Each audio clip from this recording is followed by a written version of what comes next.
Problem? तुम problem की बात कर रहे सुरेन? अरे मुझे तो लगता है ये प्रॉब्लम वर्ड ही मेरे नाम के साथ जुड़ गया है। इतना गुस्सा आता है ना, लगता है कि पूरी दुनिया में आग लगा दूं बस। प्रांजू अब क्या हो गया? अब क्या हो गया? सुरेन, तुम्हें सुप्रिया वाली बात बताई तो थी ना मैंने। अरे शादी से पहले जब मामा और मामा जी से मिली थी तब तो बड़ी सीधी सादी लड़की होने की एक्टिंग दिखा रही थी। जहाँ शादी हुई बस उसने अपने रंग दिखाना शुरू कर दिया। तुम्हें पता है वो मामा और मामा जी को ऐसे ट्रीट करती है जैसे कि वो उसकी नौकर हो। क्या हूँ? वो तो मामा की वजह से मैं चुप बैठी हूँ, वरना उस लड़की को अच्छी तरह दिखाती मैं कि मैं कौन हूँ और क्या कर सकती हूँ। अब तुम कुछ बोलोगे भी या मैं ही बकबक करती रहूंगी? प्रांजू देखो, ये तुम्हारे घर का मामला है और मैं इसमें कुछ नहीं बोल सकता। अच्छा, ये मेरे घर का मामला है? बाय द वे सुरेन, जब तुम्हारे घर का मामला होता है तो वहाँ भी तुम कुछ नहीं बोल पाते। सब कुछ तो मुझे ही बोलना पड़ता है। कमाल की बात करती हो प्रांजू। जब मैं कुछ बोलता हूँ तो मुझे रोक लेती हो कि कुछ बोलना नहीं, सब मैं संभाल लूंगी। और जब मैं चुप रह रहा हूँ तो बोलती कि तुम बोलते नहीं हो। बस सुरेन, तुम्हारी यही बात मुझे गलत लगती है। अब मेरी छोटी छोटी बातों को लेके बैठ जाते हो तुम भी कमाल हो। हाँ भाई, कमाल तो हम हैं ही, लेकिन उसके साथ साथ हम आपके पति भी हैं। तो मैडम, आपके पति के हिस्से में डांट के साथ साथ थोड़ा सा प्यार भी आना चाहिए। आना चाहिए कि नहीं? तुम कहना क्या चाहते हो? मैं कहना ये चाहता हूँ डार्लिंग कि मैं तुमको चाहता हूँ। अच्छा, तो तुम्हारा कहने का मतलब है कि मैं तुम्हें हमेशा पत्थर मारती रहती हूँ। प्रांजू फिर से गुस्सा। देखो हम प्यार की बात कर रहे हैं, है ना? गॉड, ये सर में दर्द।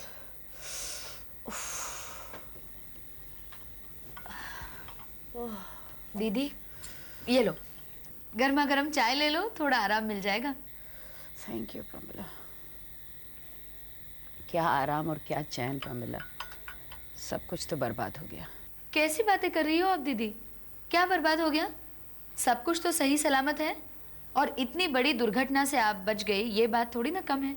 उस दुर्घटना में मर जाती तो अच्छा होता, कम से कम ये दिन तो नहीं देखना पड़ता। उफ़ो दीदी, शुभ शुभ बोलो। बताइए, क्या कमी है आपको?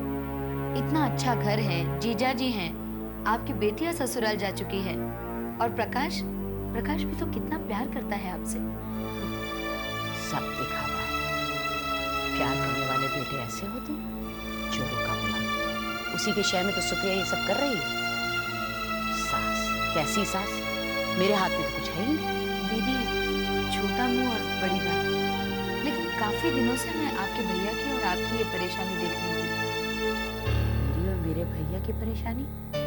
क्यों, तुम परेशान नहीं हो? नहीं दीदी, मैं क्यों परेशान होने लगी? अब जैसे भी हो, कुसुम ने तो शादी कर ली और आपके भैया, वो तो मुझे भूखा मरने देंगे नहीं। हमारा घर छूट गया तो अब हम आपके घर पर आ गए। दीदी, जो भी है सब अपने ही तो है और ये सब धन दौलत, पैसा, बंगला हम अपने साथ थोड़ी ना लेकर जाएंगे। इसीलिए मैं तो बहुत संतुष्ट रहती हूँ। हाँ प्रमिला, तुम संतुष्ट भी हो और होली भी, लेकिन मेरा नेचर ऐसा नहीं। मुझे अपना अधिकार भी चाहिए और रिस्पेक्ट। हाँ दीदी, लेकिन ये सब चीजें मांगने से थोड़ी ना मिलती हैं।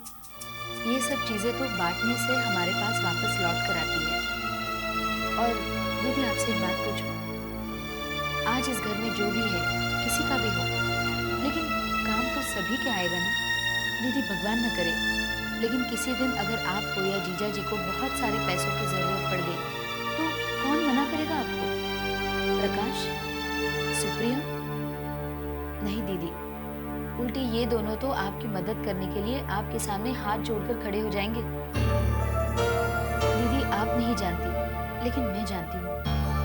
जब आपका एक्सीडेंट हो गया था और आपकी कोई खबर नहीं आई, तब आपके भैया और प्रांजल से ज्यादा जीजा जी परेशान थे। इसीलिए कहती हूँ दीदी, आप इस तरह की बातें सोचना ही बंद कर दीजिए। फिर देखिए, ना आपका सिर दुखेगा, न मन में बेचैनी होगी।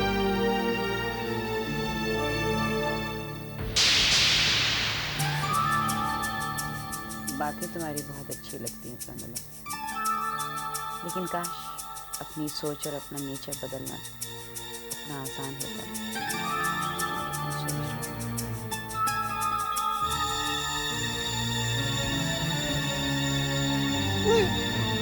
अंदर बैठो, अंदर बैठो।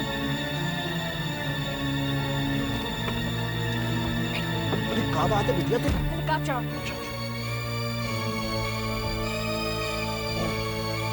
बिटिया तुमने मुझको यहाँ क्यों बुला लिया? घर आ जाती या मैं तेरे आ जाता। नहीं मामा जी, ना तो मैं यहाँ आना चाहती थी, ना तो आपको अपने घर बुलाना चाहती थी। क्या है ना, दीवारों की भी काम होगी। हाँ जी, बात तूने सही कही। अब कार का तो दूसरी का दीवार ही ना हो तो काम कहाँ से आएंगे? मामा जी प्लीज, ये जोक्स क्रैक करने का टाइम नहीं है, सीरियस हो जाइए, समझे आप? समझ गया, समझ गया। मामा जी एक बात बताइए, ये जो लड़की है सुप्रिया, हम क्या इतने कमजोर हैं कि इतनी जल्दी हार मान जाए? अरे आप हमेशा टेंशन में रहते हैं, मम्मा हमेशा टेंशन में रहती है, और आप दोनों की वजह से मैं टेंशन में हो जाती हूँ। आप कोई तरकीब सोचती क्यों नहीं मामा जी?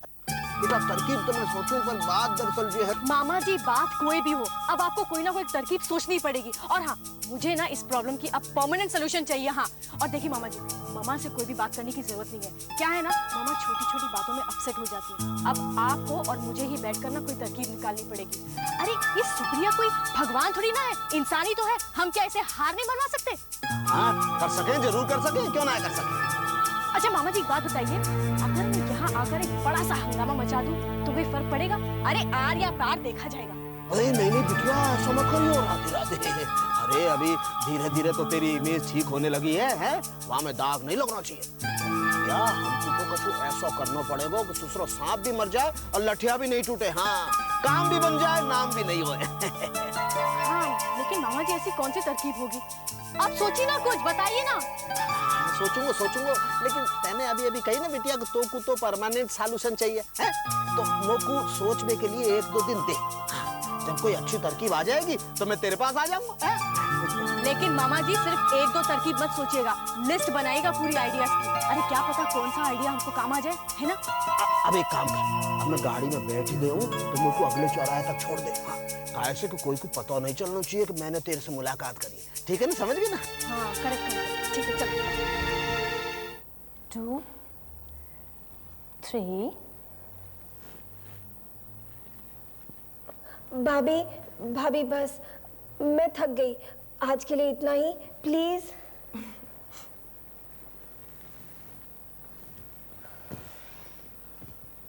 ठीक है, तुम कहती हो तो आज के लिए बस, लेकिन कल से ना पूरा आधा घंटा, और आधा घंटा मतलब आधा घंटा। ठीक है भाभी, आधा घंटा मतलब आधा घंटा। भाभी आप मेरी एक्सरसाइज करवाते करवाते थकती नहीं है क्या? मैं तो बहुत जल्दी थक जाती हूँ। मैं कभी भूल भी जाऊँ, पर आप कभी नहीं भूलती, और घड़ी देखकर सही वक्त पर आप मेरे कमरे में भी आ जाती हैं। मैं आपका बहुत वक्त बर्बाद करती हूँ ना? क्या कहा तूने? वक्त बर्बाद करती हूँ? ऐसी बातें क्यों कर रही हो? वैसे भी मुझे इस घर में काम क्या है, ऐसी ही तो बैठी रहती हूँ। पर फिर भी भाभी। फिर भी कुछ नहीं, समझी? तुम ना बस अपनी एक्सरसाइज पे ध्यान रखो बस।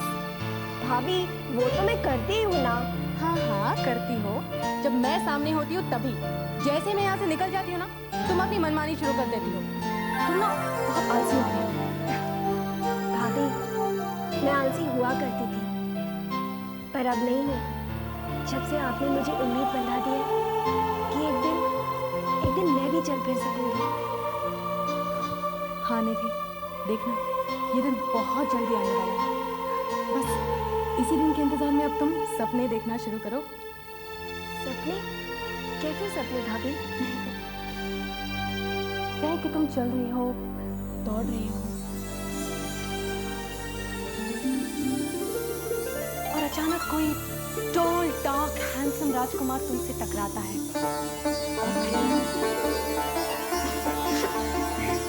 और फिर जो भी हो, तुम अपनी ईमानदारी को कभी नहीं भूलोगे। भाभी भाभी आपने कैसी बातें कर रही हैं? शर्म आ रही है ना? ठीक है, ऐसी बातें मैं नहीं करती, लेकिन अगर मैं ऐसी बातें नहीं करूंगी तो कैसे बातें करूंगी? भाभी प्लीज, भाभी आप जाइए यहाँ से, जाइए। ठीक है, जैसे राजकुमारी की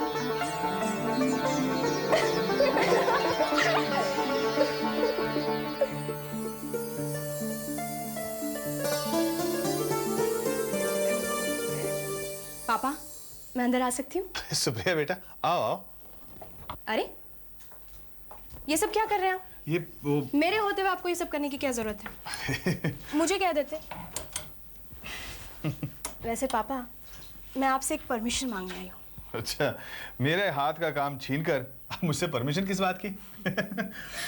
पापा, आप तो जानते ही हैं, हम सब चाहते हैं कि प्रकाश अपना बिजनेस शुरू करे। हाँ बेटा, हम सभी तो यही चाहते हैं। लेकिन पापा वो फाइनेंस को लेकर बहुत परेशान है। हाँ बेटा, मैं भी कुछ ऐसा ही महसूस कर रहा हूँ। लेकिन पापा, मैं प्रकाश की मदद कर सकती हूँ और उसे तैयार भी कर लूँगी। लेकिन मैंने सोचा कि आप इस घर के बड़े हैं, पहले आपसे पूछ लूँ। बेटा, इसमें पूछने की क्या बात है? प्रकाश का काम हम सब का काम। लेकिन पापा, एक और प्रॉब्लम है। आप जानते हैं ना, प्रकाश कितने खुददार हैं। अगर वो इमोशनल हो गए तो मैं आपका और मेरे डैडी का नाम लेके उन्हें कन्विंस भी कर लूंगी। बस आपकी परमिशन चाहिए। बेटा, वैसे दीनानाथ और मैंने उसे सब समझा दिया है। अब तुम अपने तरीके से उससे बात कर लो। वैसे हम भी यही चाहते हैं कि आप बिजनेस शुरू करने में ज्यादा देर ना हो। बस पापा, यही सुनना चाहती हूँ। Thank you। God bless you, बेटा। और हाँ पापा, आगे से मेरे परमिशन के बिना आप इस घर का कोई काम नहीं करेंगे, वरना मैं नाराज हो जाऊंगी। ओके। अब मैं जाऊं? और yes, permission granted. Thank you.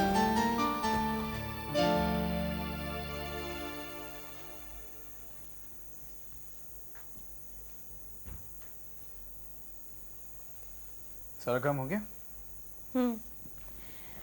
घर का तो सारा काम हो गया, लेकिन मेरे पतिदेव का एक काम बचा है। मेरा काम? कौन सा?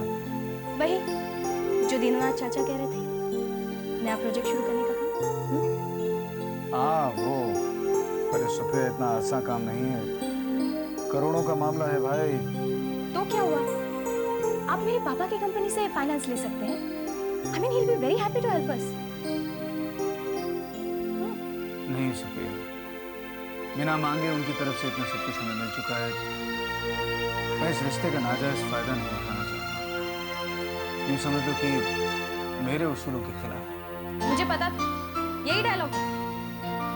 अच्छा एक बात बताइए, आप मार्केट से फाइनेंस लेंगे? हाँ, उस पर इंटरेस्ट देंगे? देना ही पड़ेगा। तो वही इंटरेस्ट आप मेरे डैडी की कंपनी को दे दीजिए ना। आपके उसूल भी बने रहेंगे और हमारा प्रोजेक्ट भी बन जाएगा, और क्या। लेकिन सुप्रिया, ये तो वही एहसान वाली बात हो गई ना, इसमें क्या फायदा? फायदा? आप तो मेरे डैडी के इंटरेस्ट का नुकसान कर रहे हैं। अब भाई तुम समझ लो कि मैं कुछ ऐसा ही हूँ। अच्छा, तो आप भी समझ लीजिए, मैं भी कुछ वैसी हूँ। मैं आपका ये प्रोजेक्ट शुरू करवा के लाऊं। यस। अच्छा, और वो कैसे? आप मेरे डैडी से फाइनेंस नहीं लेना चाहते हैं तो मत लीजिए। वो 40 लाख की एफडी जो उन्होंने हमारे नाम की है, वो तो हमारी है ना। उसे आप किसी भी बैंक में मॉर्गेज कीजिए, पैसे लीजिए और काम शुरू कर दीजिए, और क्या। यानी कि करोड़ों का प्रोजेक्ट मैं 40 लाख रुपए से शुरू करूं। आप सिर्फ काम शुरू कीजिए। जब 50% कंप्लीट हो जाएगा, कोई भी फाइनेंसर आपको फाइनेंस देने के लिए तैयार हो जाएगा। यस। यानी तो कभी-कभी मुझे ऐसा लगता है कि तुम एक बहुत ही अच्छे बिजनेसमैन की तरह बात कर रही हो। और क्या, जब मैंने कॉलेज कंप्लीट की थी ना, मैंने अपने डैडी को ऑफिस ज्वाइन किया था। मैं उनका सारा काम संभालती थी। अच्छा, तो फिर ऑफिस जाना छोड़ क्यों? मैंने कहाँ छोड़ा, डैडी ने मुझे निकाल दिया। डैडी ने निकाल दिया? क्यों? मैंने उनके 3-4 मैनेजर्स को काम से निकाल दिया था। तो ऐसी बात है, यानी कि अगली बार मैं तुम्हारी कोई बात नहीं मानूंगा तो तुम मुझे घर से बाहर निकालो।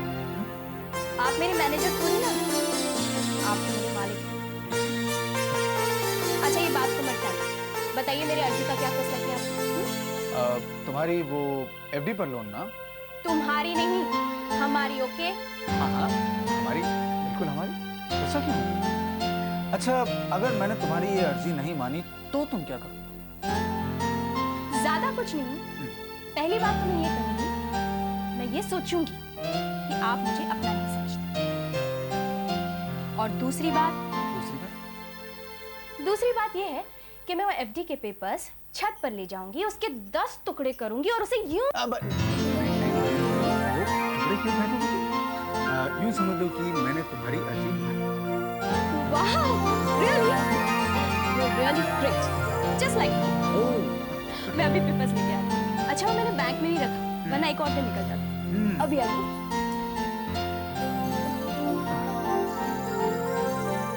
ओफो सुजाता, तुम्हारी यही प्रॉब्लम है। तुम बात समझ तो लेती हो मगर देर से। कम से कम ये बात तो समझ में आए कि मैं प्रिया से इश्क फरमाने नहीं गया था, उसके साथ आउट ऑफ कोर्ट सेटलमेंट की बात करने गया था। बात तो पूरी तरह से अभी भी मेरी समझ में नहीं आई। देखो बातों तक तो ठीक है, लेकिन तुम्हारे हाथ पे किसी गैर औरत का हाथ मैं बर्दाश्त नहीं कर सकती, चाहे फिर वो तुम्हारी एक्स वाइफ प्रिया ही क्यों ना। तुम तो मेरी आदत बहुत अच्छी तरह से जानते हो। एक बार शक का कीड़ा मेरे दिमाग में घुस गया तो बड़ी मुश्किल से बाहर निकलता है। सुजाता, डोंट वरी, तुम्हारा और प्रिया का ये नया पेंतरा भी मैं देख रही थी। आज नहीं तो कल सच्चाई सामने आ ही जाएगी। अगर तुमने प्रिया से आउट ऑफ कोर्ट सेटलमेंट कर लिया या तुम कोर्ट में केस जीत गए तो ठीक है, मैं कुछ नहीं करूँ, वरना मैं क्या कह सकती हूँ, क्या कर सकती हूँ, ये तुम भी अच्छी तरह से जानते हो और मैं भी। बकवास बंद करो सुजाता और मुझे कुछ सोचने दो। प्रिया ने आउट ऑफ कोर्ट सेटलमेंट वाली बात तो मान ली है, मगर क्यों? मुझे अब तक विश्वास नहीं हो रहा है। हो सकता है ये उसकी चाल हो। अब इस मुसीबत से निकलने का कोई रास्ता निकालो। मुसीबत से तो मुसीबत पैदा करके ही निपटा जा सकता है। तुम परेशान, इसलिए एक रास्ता तुम भूल रहे हो। कौन सा रास्ता? वही जो पराशर बिल्डर से निपटने के लिए तुमने अपनाया था।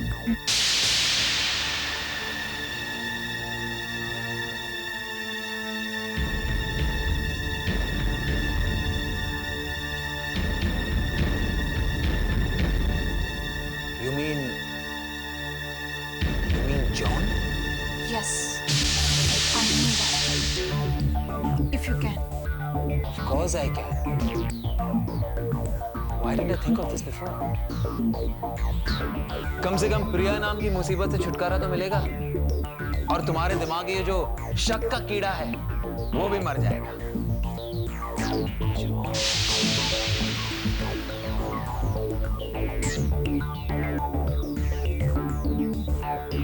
Hello John, speak to John, Bakul बोल रहा हूं।